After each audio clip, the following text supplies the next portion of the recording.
Hey guys, what's going on? Happy late Halloween to you. Counterspell hater here. Anyways, so I figured I'd do a late Halloween video since I wasn't able to do it on Halloween. So I figured since it had come out, we would do Stranger Things Commander. Yes, this is an actual thing. This isn't a custom Commander video. This is legit. So this is what they're doing for Secret Lair. So I figured I'd do this tonight, just to get something out there, because I think it's something out since like Friday. So as you can see here, we have Chief 11 the Mage, you have, and Chief Jim Hopper.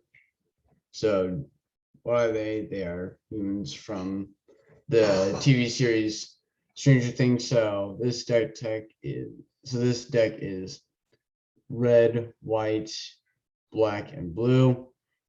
So 11 the Mage is for one generic, a blue, a black, and a red. You have 3/5 human wizard. Your maximum hand size is 11. Kind of clever. Whenever 11 the mage attacks you, draw a card and you lose 1 life. Then if you have 11 or more cards in your hand, you may cast an instant sorcery from your hand without paying its mana cost. Friends forever. You can have 2 commanders if both have friends forever. And then we have Chief Jim Hopper. 2 generic, red and white, 4/4 human soldier, generic creature, menace. When he attacks, investigate once for each non-token attacking creature, friends forever. So when you investigate, you create a artifact token that says for 2 generic, you can tap it, sacrifice it, and draw a card, which will help towards 11 the mage and the 11 cards we need to start casting instants from our hand for free as he attacks. So this is a sort of attack, instant sorceries kind of deck. So let's get started. First we have Fire Song and Sunspeaker, kind of like setting the base for the deck as well. 4 generic and a red, white for Minotaur Cleric, 4/6 red and instant and sorcery spells you control have lifelink. So if they do damage, then we gain that much life as a result. Whenever a white instant sorcery spell causes you to gain life, Fire Song and Sunspeaker deal 3 damage to target creature or player. So that's also nice as well. So we're going to be casting a lot of red instants and sorceries, as you can probably tell. Next we have Lear, Disciple of the Drowned. 3 generic and double blue for human wizard 3/4 spells can't be countered. That's spells in general. So watch out for that. Each instant sorcery card in your graveyard has flashback. The flashback cost is equal to that card's mana cost. So not only are we able to cast stuff from our graveyard, but it can't be countered as well in general. But that's also our opponent's stuff, so watch out for that. Like I said, still nice because then we get to do something again. And then Velomachus Lorehold, 5 generic, red and white. We have an Elder Dragon legendary creature. 5/5 flying vigilant haste. When he attacks, or it, I guess. Look at the top 7 cards of your library. You may cast an instant sorcery spell with mana value less than or equal to Velomachus. Lorehold's power from among them without paying its mana cost. Put the rest on the bottom of your library in a random order. Next, we have Galazeth Prismari. 2 generic and a blue and a red for an Elder Dragon legendary creature flying 3/4. Anyways, artifacts you control have tap. When he enters the battlefield, creatures token. I think I already said that. I'm losing my mind. Artifacts you control have tap. Add 1 mana of any 1 color. Spend this mana only to cast an instant sorcery spell. So those clue tokens we're creating, thanks to Chief Jim Hopper, can also now contribute to casting instant sorcery spells. Jesus Christ, I cannot speak.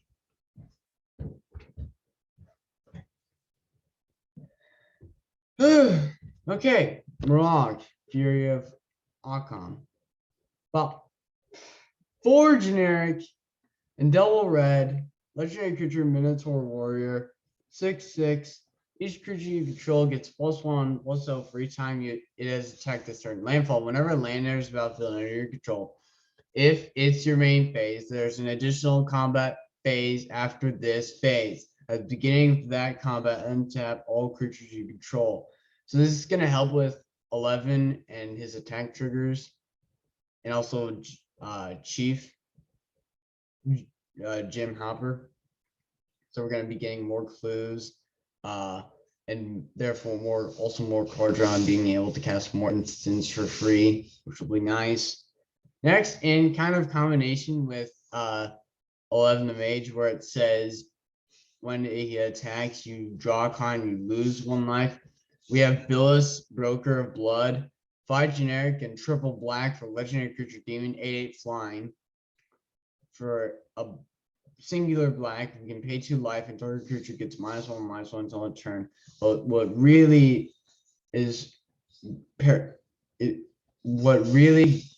this goes well. Whenever you lose life, draw that many cards. That's what really goes well with 11 the Mage. Ugh. Sorry, guys. Just have a lot. Anyways, let's move on. Aspiria. Supreme Judge. 2 generic, double white and double blue, legendary creature Sphinx. Flying 6/4. Whenever a creature attacks your planeswalker you control, you may draw a card. So again, helping us with card draw. Niv Mizzet Perun, triple blue, triple red. Legendary creature Dragon Wizard. This spell can't be countered. 5/5, which is nice. Flying, whenever you draw a card, Niv Mizzet Perun deals 1 damage to any target. So, funny thing is, actually, I just realized this a little bit, not gonna lie. You can actually loot this with Villas and draw infinite cards. I kind of just now realized that. Oh well. Whenever a player casts an sorcery spell, you draw a card, so that's also good. But mostly you're gonna want to be using this to kill your opponents, well, and their stuff. Anyways. Fast recats. 1 generic, double white, legendary planeswalker. 3 loyalty is what it comes with. +1, put a +1 count on up to 1 target creature. It gains indestructible until the turn, so that it can help with like our combat and attacking with 11, so he doesn't die, which is why indestructible is nice. Also putting +1 counter, so it's harder to block him and take the damage and live through it. -2, kind of really what we're here for a little bit. Whenever 1 more non-token creatures attack this turn, create that many 1/1 white soldier creature tokens that are tapped and attacking, and then -6, you get an emblem with at the beginning of combat on your turn, create 1/1 white soldier creature token, then put a +1 count on each creature you control. So again, helping with combat sort of stuff goes along well with Chief Jim Hopper. Iroros, God of Victory, 2 generic, red and white, legendary champion creature god, indestructible, 7/4. As long as your devotion to red and white is less than 7, Iroros isn't a creature. So real quick, your devotion is like permanents you control with like their mana symbols. So like he's got a red and white Zara devotion right now. If we added him on the battlefield, it would have been 2. So that's kind of a quick explanation of that. But anyways, creature control of menace and prevent all damage that would be dealt to attacking creatures you control. So along with menace, which means that our opponent has to use 2 creatures or more to block our stuff now, making it, well, I actually believe he had menace by default, if I'm correct. No, he did not. Chief Jim Hopper did. But now we prevent all damage that we dealt to attacking creatures we control. So Again, sort of indestructible, sort of not, but still nice in case we don't have indestructible. The Locust God, 4 generic and a blue and a red. Legendary creature god flying 4/4. Whenever you draw a card, create a 1/1 blue and red insect creature token with flying and haste. For 2 generic and a blue and a red, draw a card, then discard a card. When the Locust God dies, return to its owner's hand at the beginning of the next end step. And that's scratching. If you're wondering, is my brother in the background. Hey, Sean, can you stop that for a bit? Wait, thank you. Whenever, all right. Augur, the Freezing Flame. 1 generic, 1 blue, 1 red, giant wizard, legendary creature, 3/3. Whenever a creature or planeswalker an opponent controls is dealt damage, if a giant wizard or spell you control dealt damage to it this turn, draw a card. And since there's, well, we're playing like mostly red instance, that's going to be happening a lot. I think Gideon the Elsworn, 4 generic, double white for a legendary creature. I mean, planeswalker, my god. 4 loyalty. Whenever you attack with 2 or more non-Gideon creatures, put +++ count on each of those creatures. So that's helping with kind of Jim Hopper's whole deal. +2 until end turn, he becomes a 5/5 white soldier creature that's still planeswalker prevent all damage that'll be dealt to him. Then -9, you exile Gideon the Elsword and each creature your opponents control, allowing you to swing in freely for a ton of damage. Bastry, the Devoted Paladin, 4 generic, double white. Legendary Planeswalker, Bastry. 4 loyalty, +1, put ++ counter on up to 1 target creature. It gains vigilance until end of turn. Whenever -1, whenever creature attacks this turn, put ++ counter on it. -6, creature control, get +2/+2 and gain flying until end of turn. Nice. Kind of, again, evasion, so good stuff. Invert and vent. Finally, we're getting into the instant stuff. Switch the power and toughness of each of up to 2 target creatures with invert, which costs hybrid blue-red. So blue or red can be used to pay for that. Or invent, 4 generic, blue and a red, instant, search your library for an insert and card and or a sorcery card, reveal them, put them into your hand, then shuffle your library. So, and it's 6, so it's a hefty cost. So casting this with 11 is going to be worth it because of how much it costs and how much red and blue and white and black are not known really all that much for ramping. That's green, if you didn't know. Then we have Demi Litch, which is quadruple blue. Creature, Skeleton Wizard, 4/3. This spell costs blue less to cast for each instant and sorcery spell you cast this turn. Since we're going to probably be casting a lot of those, this might be free. I don't know. When it attacks, you can exile up to 1 target. You exile up to 1 target instant sorcery card from your graveyard, copy it, and then you cast the copy. You may cast Demi Litch from your graveyard by exiling 4 instant and or sorcery cards from your graveyard in addition to paying its other costs. So, a nice card, along with Consecrated Sphinx, 4 generic, double blue, creature Sphinx, 4/6 flying. When our opponent draws a card, you may draw 2 cards. Again, helping with 11. Psychosis Crawler, 5 generic artifact creature horror, star power. Its power and toughness are each equal to the number of cards in your hand. Whenever you draw a card, each opponent loses 1 life. So as we're drawing cards, our opponents are also losing life. So that's nice.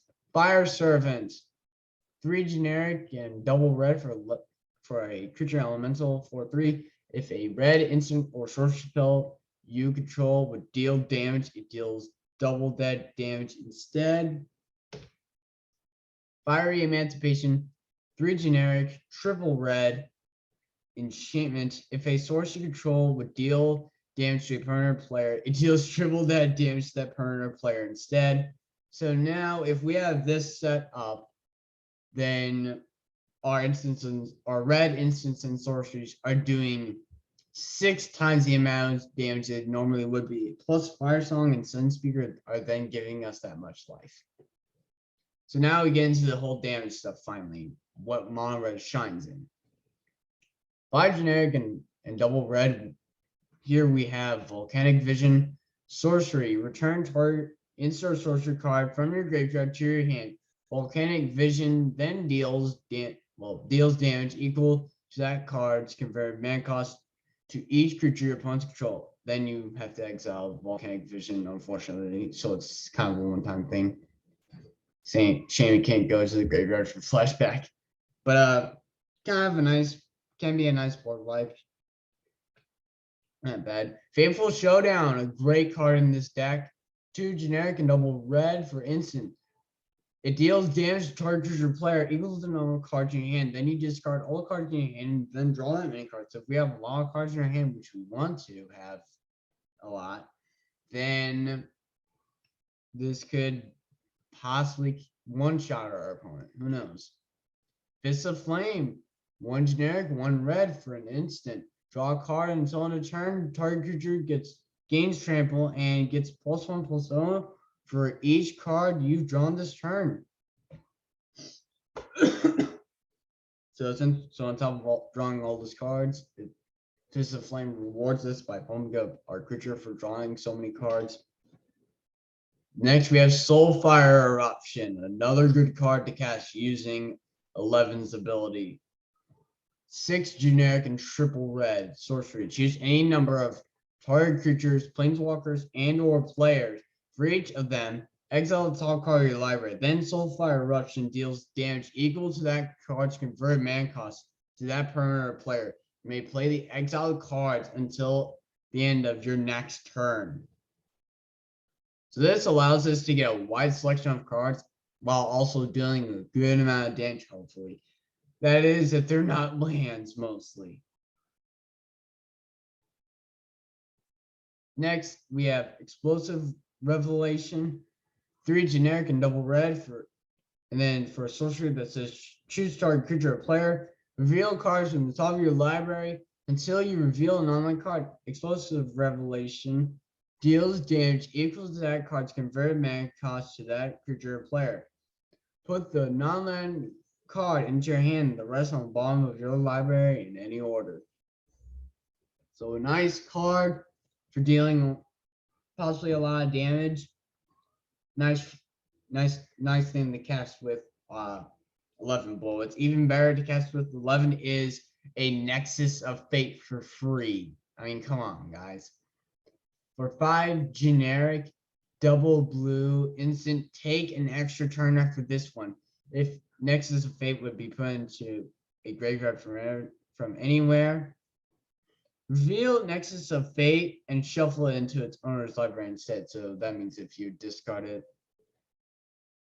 then you would instead shuffle it. So it's nice. So it will always be cast no matter what, essentially, I believe. As long as you discard it, if you mill it, then whatever. Time Siege, blue and black, artifact.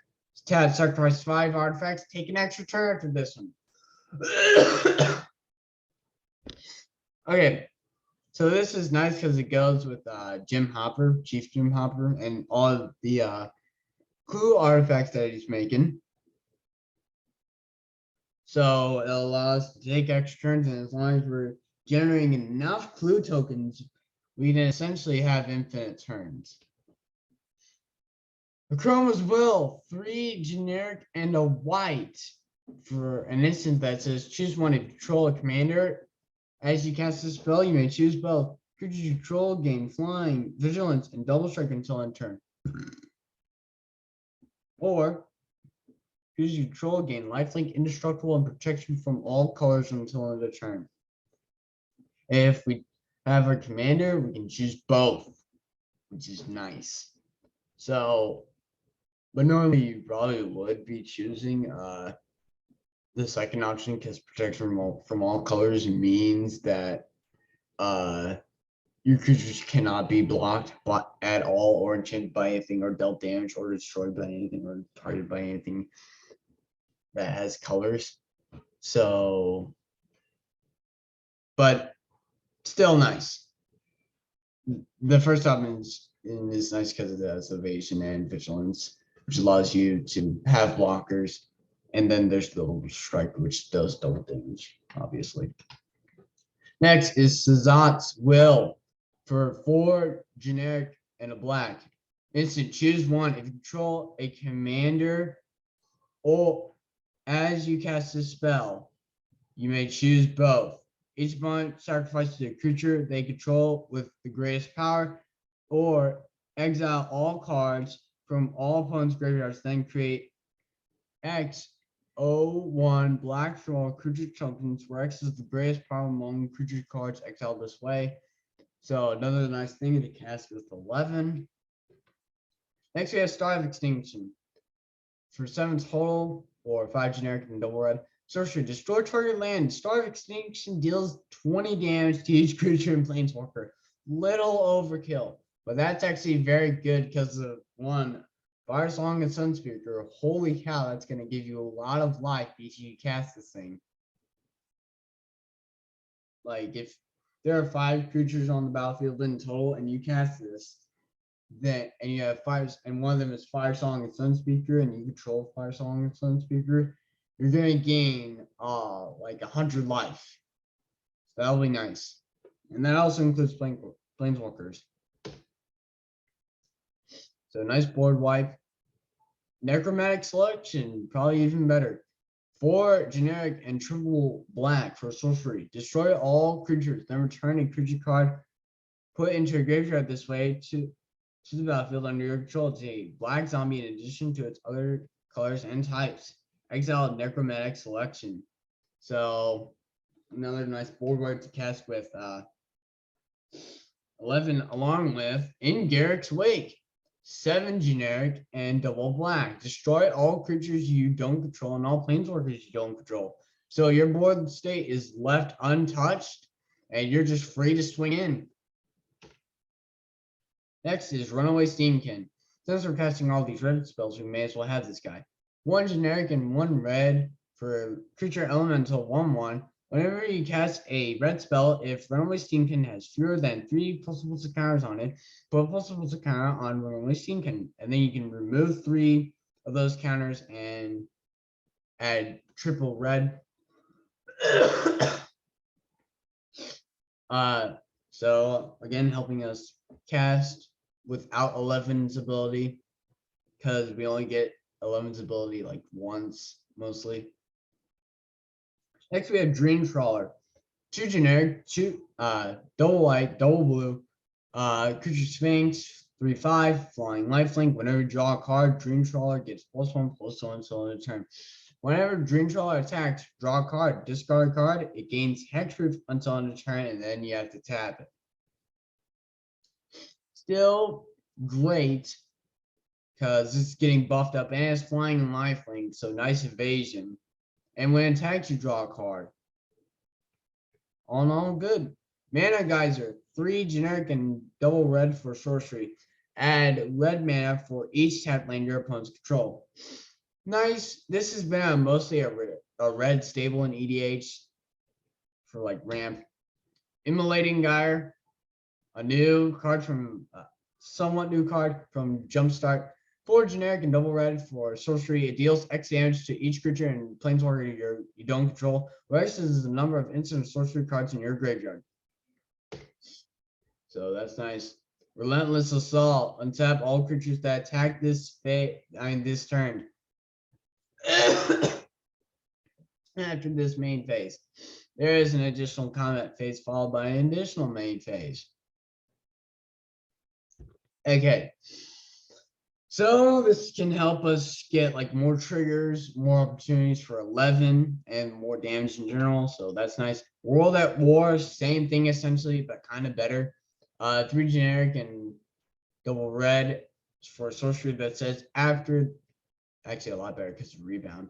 After the first post-combat main phase this turn, there's an additional combat main phase followed by an additional main phase. At the beginning of that combat, untap all creatures that attack this turn.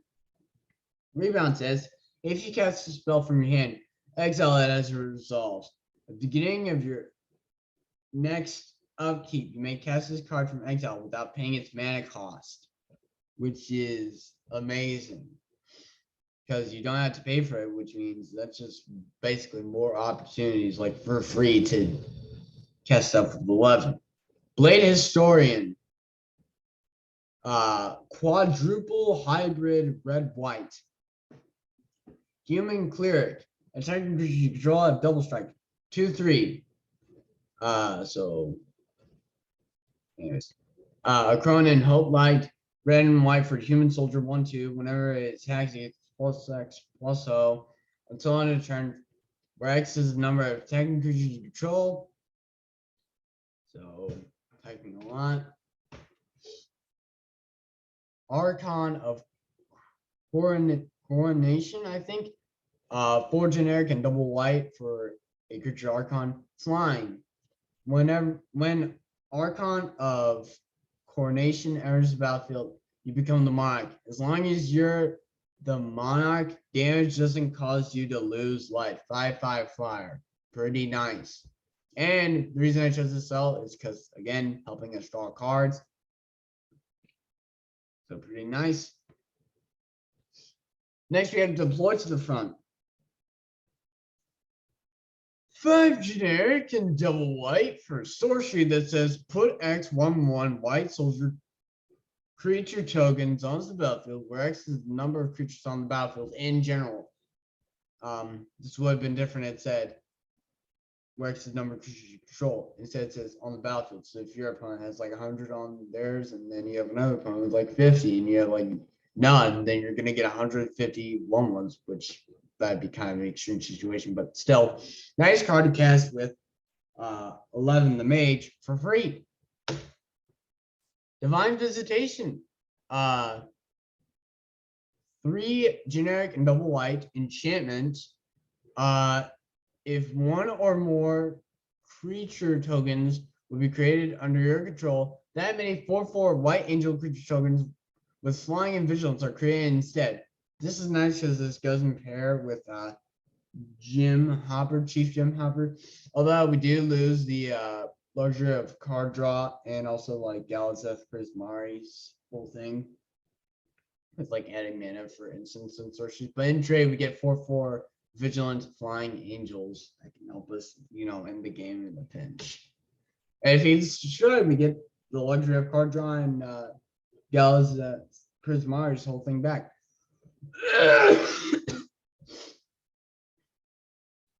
Path of Bravery, 2 generic and white enchantment.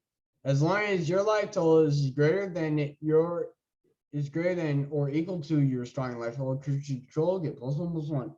Whenever one or more creatures you control attack, you gain life equal to the number of attacking creatures.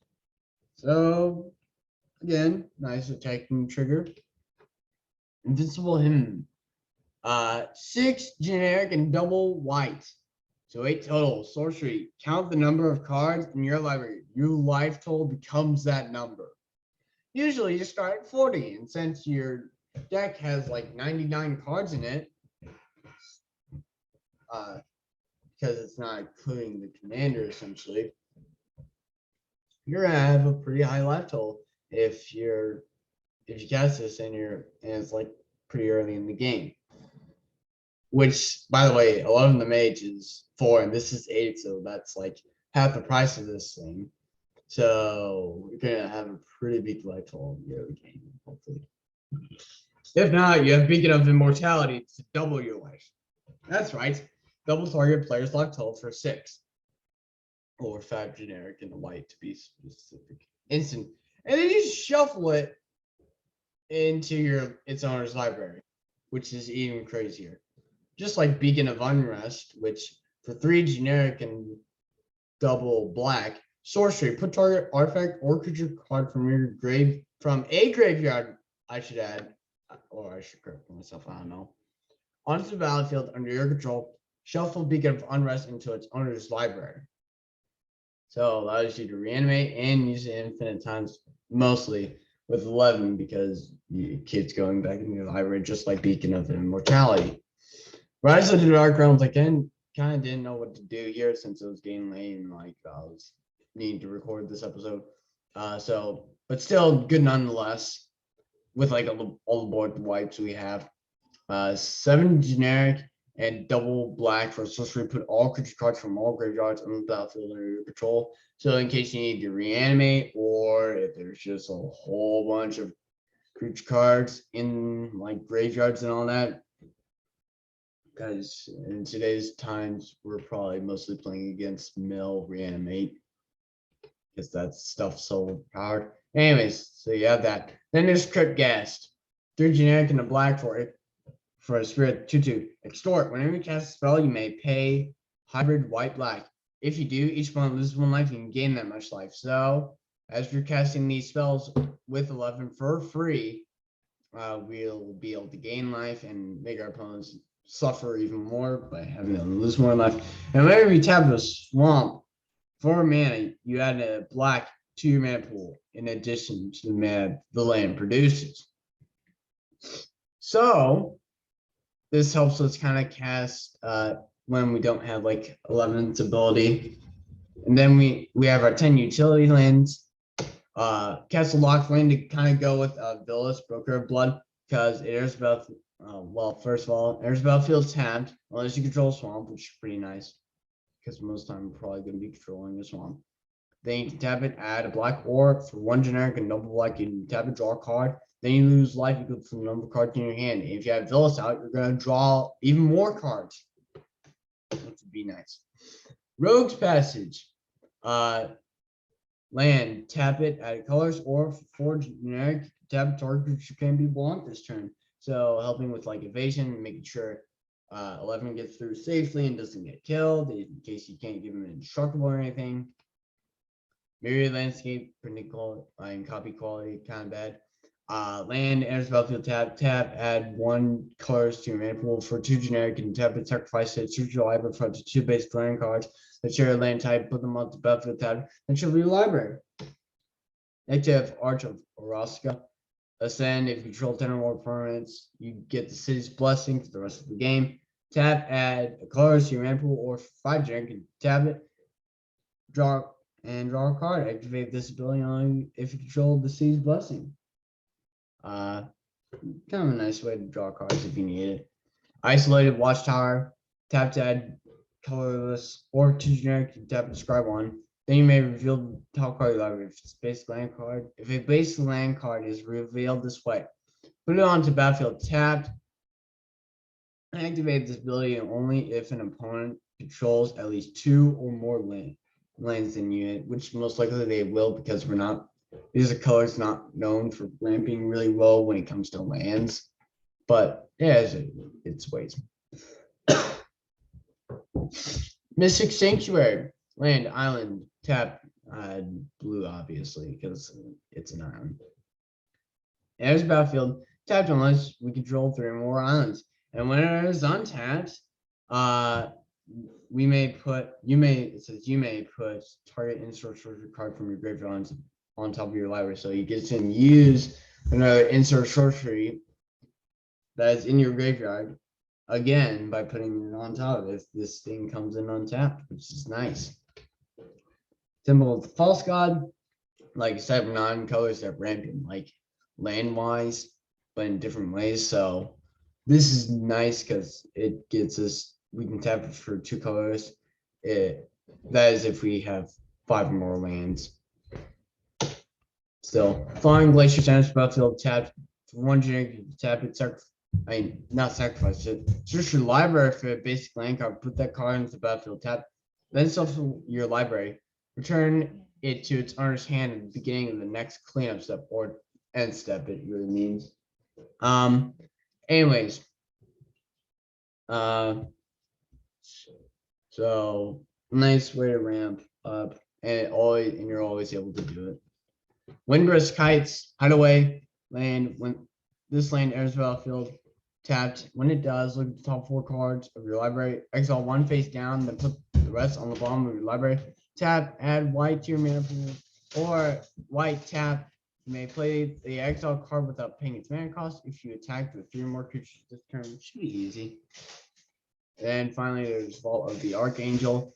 Tap for 1 colorless, or for 2 generic with a 1 and black. You can tap a creature you control, gain Death Touch and Lifelink until end of turn.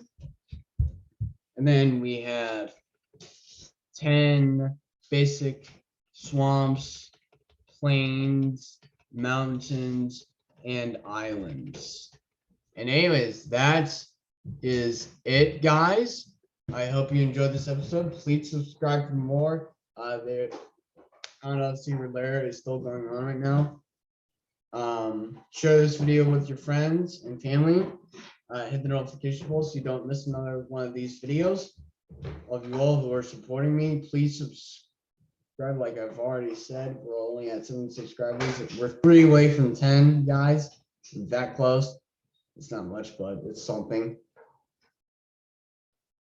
Anyways, happy late Halloween to you guys. Sorry I couldn't post.